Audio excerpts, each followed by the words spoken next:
సొసైటీకి చేసిన best reformation ఏదైనా మీకు అల్టిమేట్ హ్యాపీనెస్ ఇచ్చింది ఏమైనా ఉంటే చెప్పండి. అంటే సర్వీస్ పాయింట్ ఆఫ్ వ్యూలో పనిచేసిన ప్రతి చోట కూడా వేల మందికి అనేక రకాలైనటువంటి opportunities, of course basing on the policies of the governments only. ఆ రోజు అధికారంలో ఉన్న పార్టీ ఇచ్చిన పాలసీని అనుగుణంగానే ది బెస్ట్ ఎలా చేయగలుగుతాము అనేది చేసుకుంటూ వచ్చాము. ఫర్ ఎగ్జాంపుల్ థౌజండ్స్ ఆఫ్ ఫ్యామిలీస్కి హౌస్ సైట్స్ ఇచ్చాము. ఓకే. అంటే బేసిక్ నీడ్ కదా ఇల్లు అనేది. సో ఓవర్ పీరియడ్ అంటే కనీసం ఒక 50,000 కుటుంబాలకి ఇచ్చుంటాను నేను ఒక డిఫరెంట్ ప్లేసెస్లో.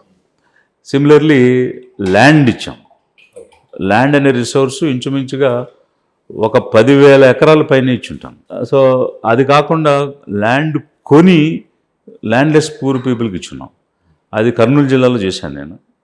అక్కడ ఎస్సీస్కి 2,500 ఎకరాలు ప్రైవేట్ వ్యక్తుల దగ్గర నుంచి భూమి కొని భూమి లేని పేదలకు ఇచ్చాం. ఓకే. అది రికార్డ్ ఎలాగంటే అప్పుడు కలిసిన ఆంధ్రప్రదేశ్ 23 జిల్లాలు ఉండేవి. 22 జిల్లాలు కలిపి 2,000 చేస్తే నేను ఒక్కడనే కర్నూలులో 22,500 ఎకరాలు కొని ఇచ్చాను.